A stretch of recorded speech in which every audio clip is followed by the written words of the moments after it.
scrub is a guy that thinks he's fly and is also known as a buster.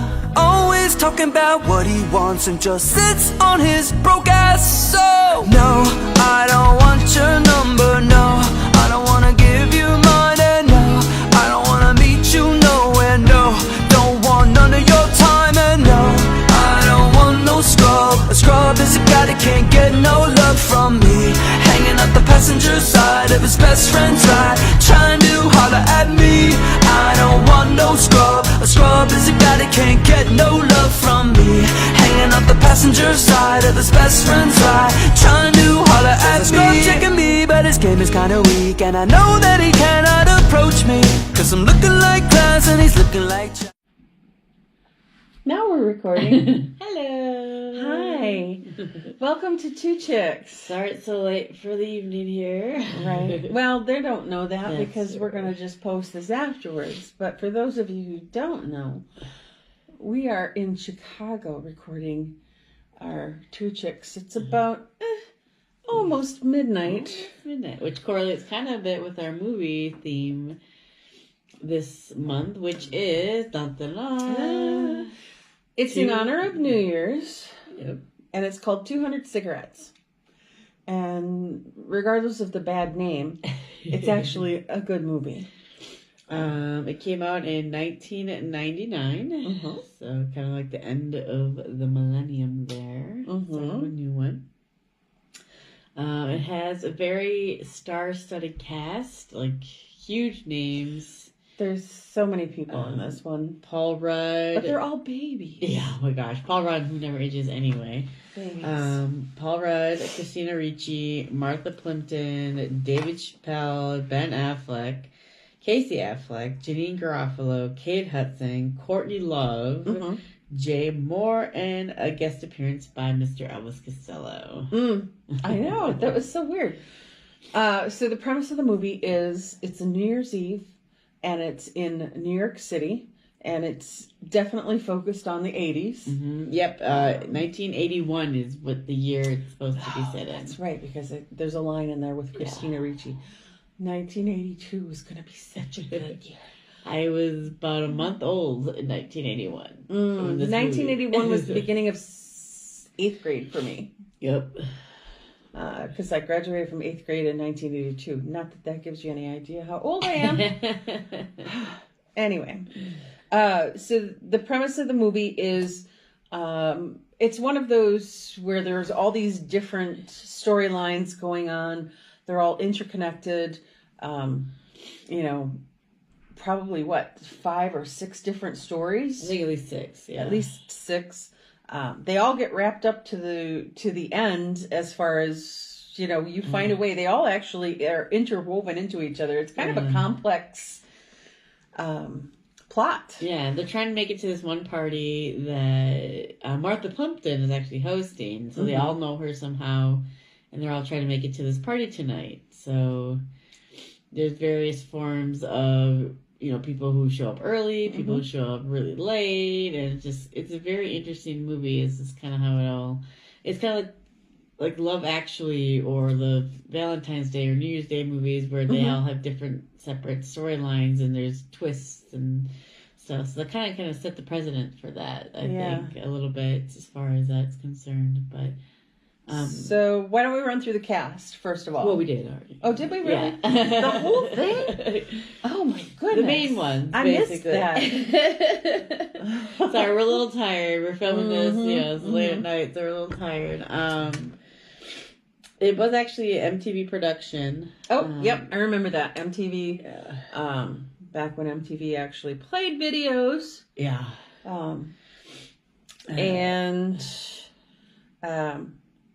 Like I said, they were all very young. Yeah, they're definitely all in their either mid to late 20s when this came out. I know for sure, if not Do younger. We know who directed that? It was actually a female director. I did not write that down, but the budget was $6 million and only grossed total of a $6.9 million, so barely made its money back on this film. It wasn't a good film. Critics didn't like it. They said it was too convoluted, that it wasn't really that funny. It got a 28% on Rotten Tomatoes. Christina Ricci actually won if you know what the Stinker Awards are, she won a Stinker Award. She won 2 actually for this movie, for worst fake accent and supporting actress. Really? I thought she was great. Like, I thought she was funny, and she had very thick, I don't know if it was upper New York or at least Jersey. Yeah, she was trying to be a Jersey accent. And so maybe people just didn't particularly like that, they're making fun of them. So, and I just as kind of evidence of how obscure this film is, that it's next to impossible to get a digital copy of this, and an actual physical copy of the movie. You're going to have to plan on paying probably $40 to $50 for a used version. So why did you pick? You were picking this movie this month. Why did you pick 200 Cigarettes? Besides the fact that it's based upon New Year's Eve. Well, I really like, first of all, the fact that it's from the 80s. The 80s was my high school years, and the fact that this was all the high school, for me, the music, the soundtrack was awesome. But I liked the individual stories. I'm not real big on that when it comes to a movie, but these, I really just liked how they were all woven together at the end. I also think at the time that I first watched this movie, I was kind of crushing on Courtney Love. Yeah, she was really good. Like, and I was shocked at how good she was in this movie. Like, she was in a couple of movies before this. I know that. She was in that Larry Flint or America versus Larry Flint, or People versus Larry Flint. That was it. And she had a small role in the Sid and Nancy movie out in the 80s. Yeah, very bit part. Yeah, and she wanted the main part, but she didn't get it. And I mean, she's actually a pretty good actress if you think about it. Like, when she puts her mind to it, she's a pretty good actress. Like, I was actually in awe of how well she did in this movie. Like, she plays pretty much like the straight-laced characters. I mean, not straight-laced, but like, she's very somebody who's like you would want to hang out with normally. And she's not playing a drug addict. She's not playing, a crazy girlfriend or anything like that. She's just a very real, very like, she just wants to find love like everybody else. And you can, she's in love with her best friend, who is Paul Rudd, which I thought their chemistry was really cute together. It was kind of different. So they were best friends. Yeah, Paul Rudd, his character, and Courtney Love, they were really super good friends. Yeah. And Paul Rudd was dating Janine Garofalo's character, which I found odd. I mean, they're friends in real life because they've done a ton of movies together, but just having them play a couple is just, I didn't feel it. I was like, nah, I don't see this happening. And then Christina Ricci's character and Gabby Hoffman, who plays her best friend, are hilarious because Christina Ricci's character just wants to go out and find this party that her cousin, who's Martha Plimpton, is throwing this big party that everybody's invited to, and her friends just like nagging on every little thing. Oh my god! Anything things go wrong, like they find this punk rock club, and she's like, I can't believe we're in here. Like, why are we even here? And just like everything, she complains about everything, and it's And her character was really hard to take. Yeah, it was. You liked Kate Hudson's character. I did. I thought it was cute. It was, but she kind of annoyed me a little bit. Well, she was annoying, but she was also very cute and very innocent. And I felt bad for her because she felt awkward. And I like Kate Hudson. I'm sorry. I like her. Just like her character, just kind of be like, like shake Well, her. yeah. At first, she was very bleh. But then when she delivered her parting words to Jay Moore, that was the guy who she was going on a date with. Yeah. What she said really struck home for me about how, you think that people telling you that they love you is a curse. Yeah. But some people never find love at all. And that's, so that's a blessing. It was just, I felt for her character. She made me feel. And I don't feels. That's just, this movie is classified as a romance. Yeah. And I don't do romance. So the fact that I liked it, advocated for it. Surprised that you did. Yeah.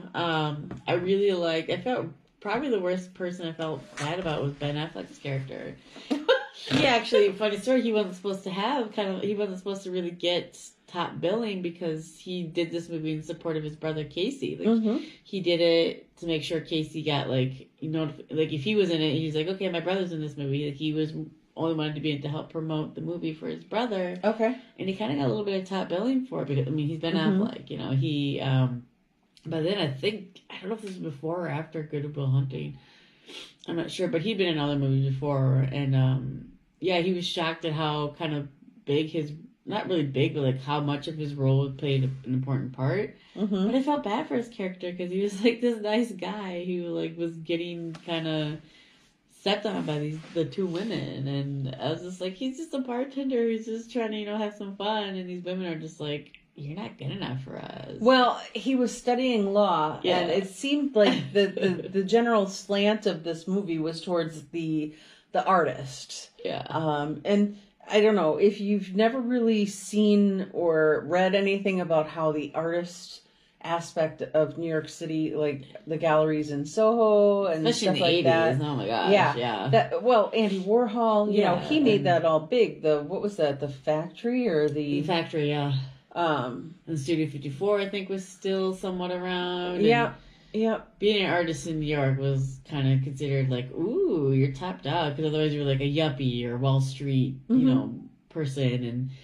And So these two girls, Angela Featherstone, who also is the bad girlfriend in The Wedding Singer. Oh, yeah. She's the one that broke up the band. Linda. Anyway, Angela Featherstone and her friend are running around and they're talking about how it's bad luck to be single Yeah. at midnight on New Year's Eve. It means you're never going to have another guy for the rest of the year. Yeah. Which is BS. But So that's why whatever. they're trying so hard to get Yeah. Ben Affleck. But they find out he's studying law and they're like, Ugh. They're like, oh, you're not an artist? What? It's like, oh, whatever. It's like, I'd rather have somebody study law who's going to make money than an artist who may or may not be having a paycheck.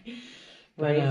And then there's Casey Affleck's character, who is just this punk kid who is very nice.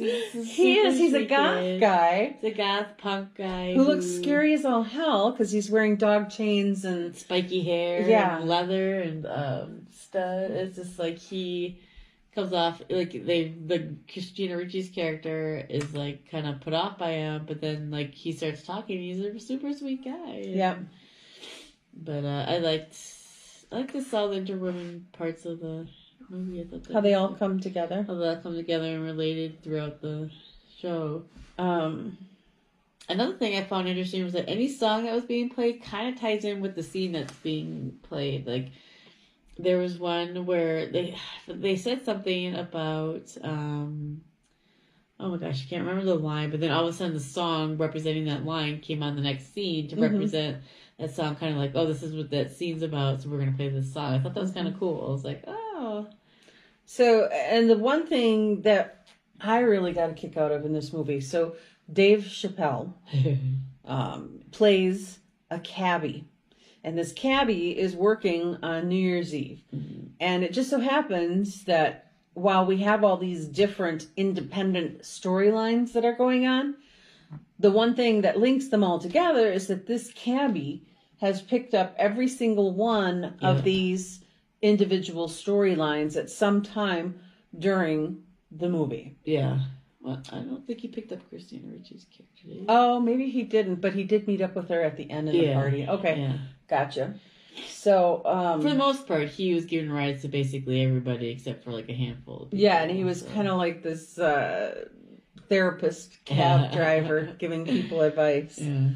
I I liked Martha Plimpton's character. She was funny. I mean, she was depressing, but she was funny because she's like, she doesn't want to throw this party, but she feels that she has to. And she's like, this party's kind of like, it's ruining her life because nobody shows up when the party actually starts because it's New Year's Eve. Everybody kind of starts partying like 11:30 or midnight. And So Martha Plimpton, for those of you who are thinking, who the heck is that? If you watched The Goonies, that to me is her defining role. Yeah. She was the blonde, Andy's best short-haired, friend. best friend girl who ended up kissing at the end. Mouth. Corey Feldman's character. Corey Feldman's character saying, you're kind of nice when your face isn't getting in the way or your mouth is getting in the way. Yeah. But Martha is huge in the independent movie circuit and the film circuit, or theater circuit. Oh my gosh. She does a lot of theater. She's a huge Broadway actress.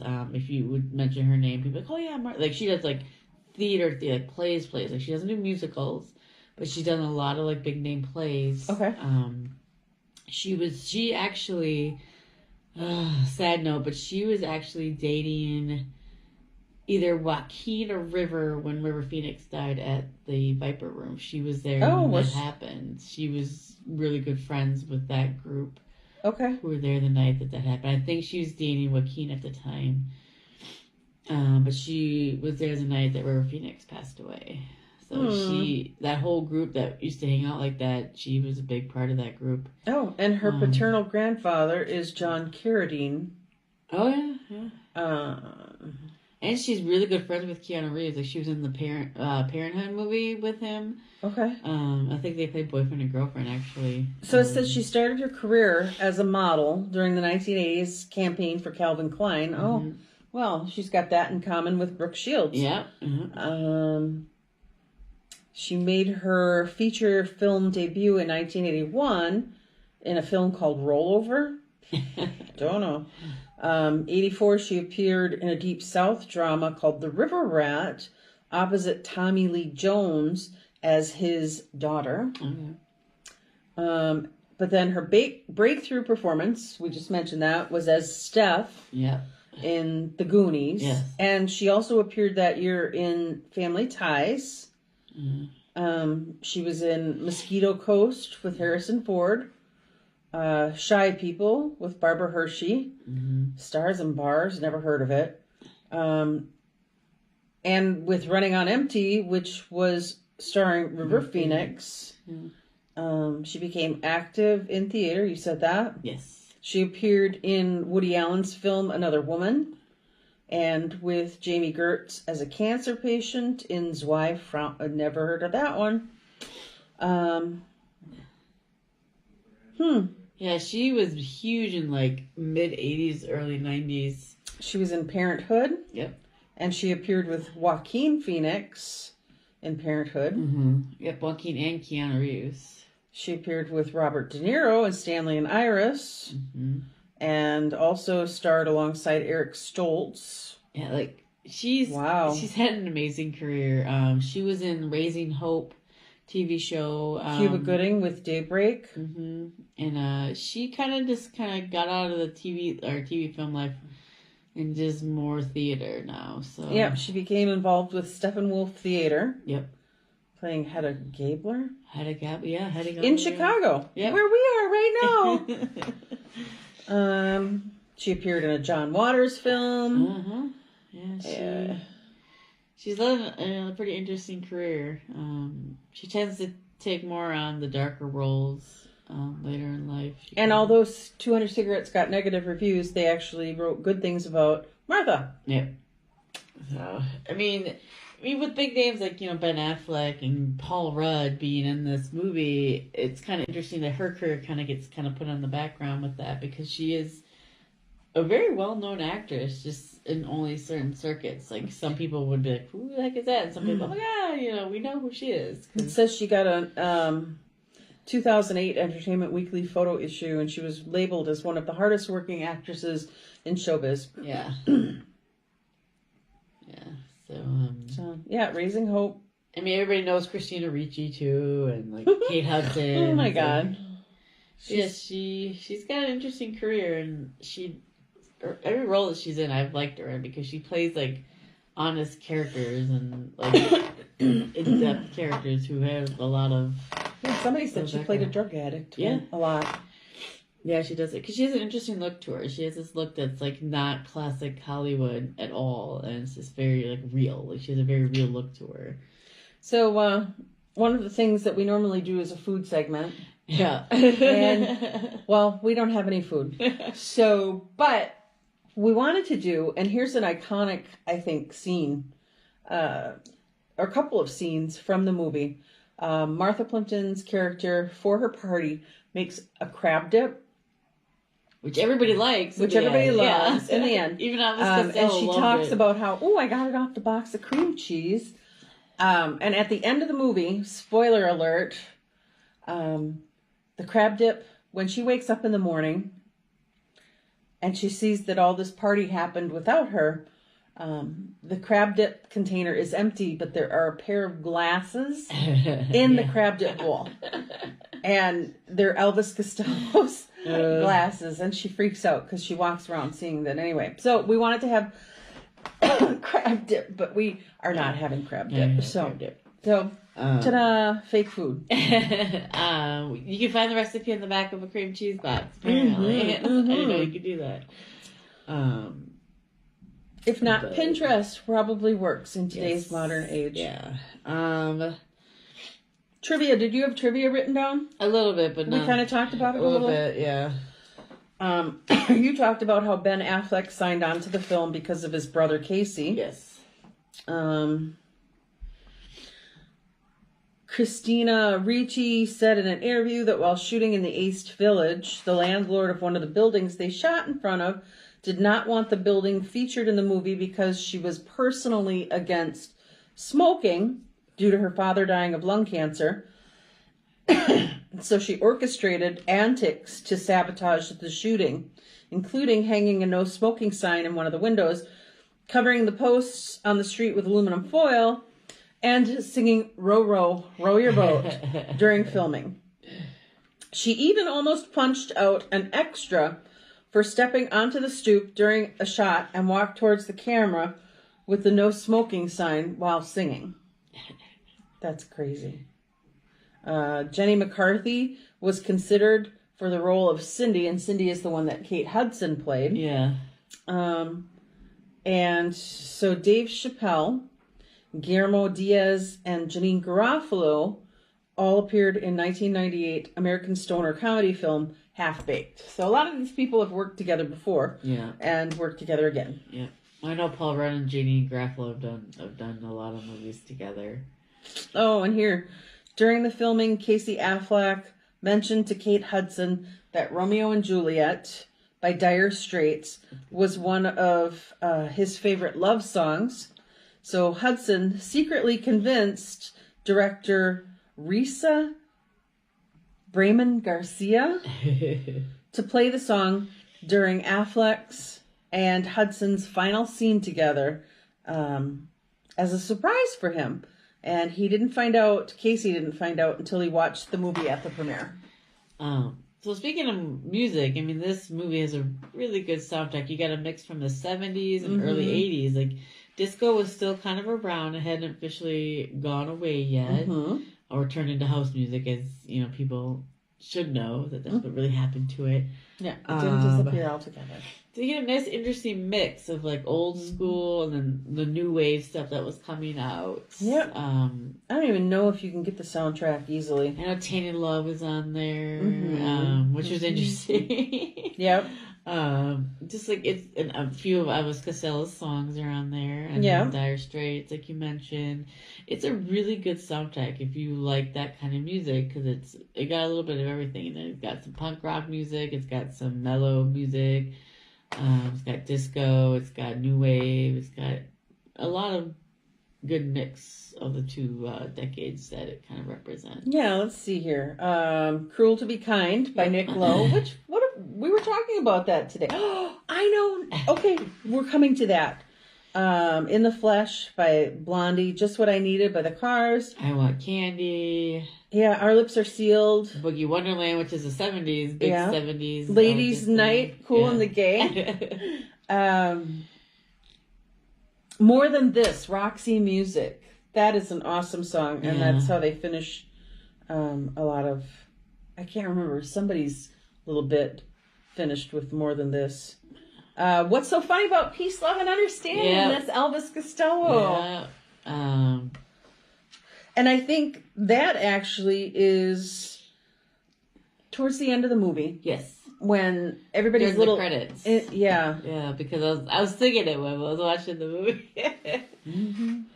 But yeah, it's a really good soundtrack, and like we said before, every song kind of correlates to a certain scene in the movie. So Yeah. I kind of like that. Yep. There's actually a point in the movie where Courtney Love's character sings, I forget what song, Oh, and she sings badly, which is Very. interesting considering she's a pretty good singer. I mean, she's not Yeah. the best, but she's a pretty good singer. But she sings really off. yeah, she's standing at the jukebox and It's she's just- singing. horribly. Yeah. While Paul Rudd's in the background just smiling and being Paul Rudd. So, Yeah. Oh, isn't that where he came in with the big the armful of flowers? yeah. Yeah. Oh, and by the way, warning language. I can't remember what the rating on the movie was, I think it's but it's strong language. So yeah, that's the only thing Lots really of bad it. about it. Yeah. I like the ending. I say my favorite scene is probably the ending because you see the after. Like, so this whole entire movie, you're building up to this party. Everyone wants to go to this party. They're Yep. talking about this party. And you're building it up and you're building it up. Everybody gets to the party, but you don't see anything you don't happen. see the party. You don't see the party. Not at all. That's it.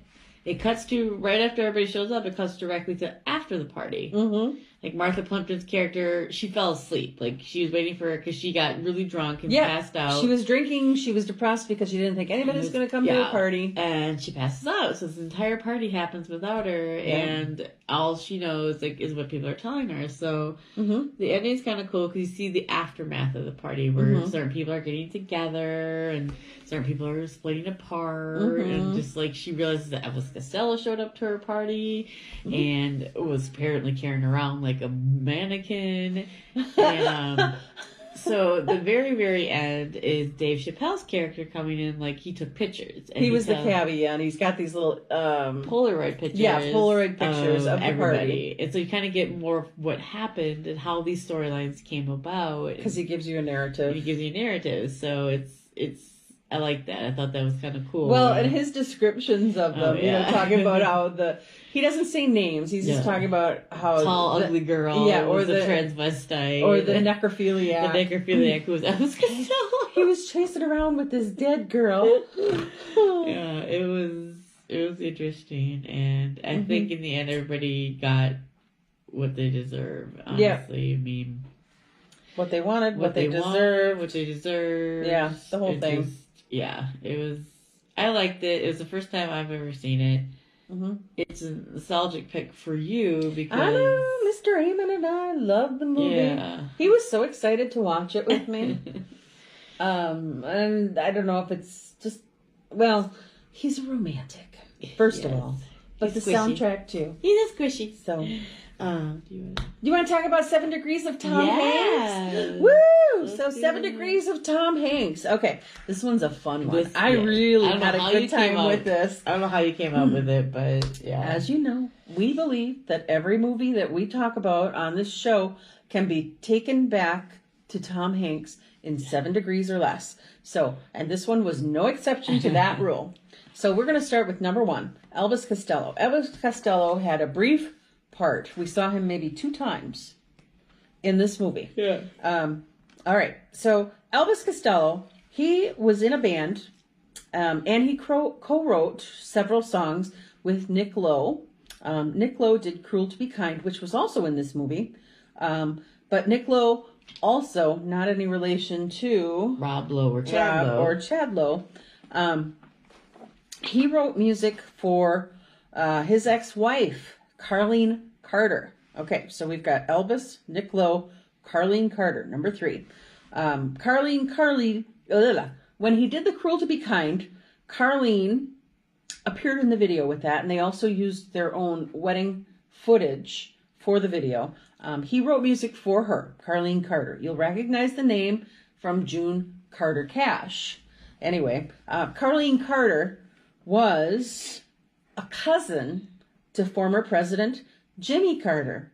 Number 4, Jimmy Carter. He was the president from 1977 to 1981. In 1981, Jimmy Carter lost the election to Ronald Reagan. Ronald Reagan, number 5. Ronald Reagan was married to Nancy Davis. Nancy Davis is number 6. Anyhow, Ronnie, proposed to Nancy at a place called Chasen's in Los Angeles, and Nancy accepted. Now, for any of you who have ever watched the film That Thing You Do, you will know that there are two main times when Chasen's was mentioned. Yeah. Chasen's was a bar. Supposedly, Sully, the Playtone record president, was accused of hanging out with Suzanne Plachette at Chasen's. And in any event, That Thing You Do is not only a Tom Hanks and a Playtone production, but it's also starring Tom Hanks. Yep. So we have our 7 degrees of Tom Hanks. Yay. Woo! 7 degrees, And, 7 degrees, 7 degrees of Tom Hanks. And The Thing You Do might actually be on the list, so look out for that. I think we put that on our Yeah, list of someday we're going to movies. watch that one too and review it. Yeah, so That's a favorite. That one I know backwards and Yeah. forwards and forwards and backwards. I know pretty well that one too. It's a really good movie. So that is it. Sorry for the late posting, but I know, it's January almost February. January just kind of got away from us. Totally. Be on the lookout for February's movie. I haven't quite decided yet what I'm gonna do. Tell them what your choices are. Right now, I'm debating a lot of choices actually. Well, Groundhog's Day for Groundhog's Day.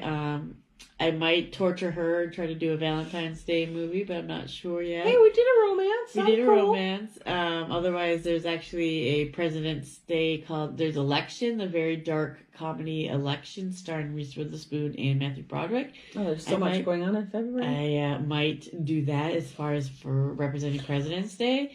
I might Sorry. do the movie Dick. I don't know if anybody ever heard of that. It's set in the 70s about the whole naughty. Watergate Sounds scandal. naughty. Has Michelle Williams and I believe Christina Ricci. So she's kind of popping up. No, not Kirsten Dunst. Kirsten Dunst is that one. Oh, Kirsten Dunst. I've never seen that movie, but I've had the soundtrack, and the soundtrack is awesome because it's all 70s. And if we music can't and- decide, we'll just put them in a hat. put them in a hat and just pick. But I'm actually leaning towards Groundhog's Day because that movie doesn't get, or that holiday doesn't get much representation. But it's coming up soon, unfortunately. So, but be on the lookout for that. I might change my And then we mind can on- play Sonny and Cher. We can.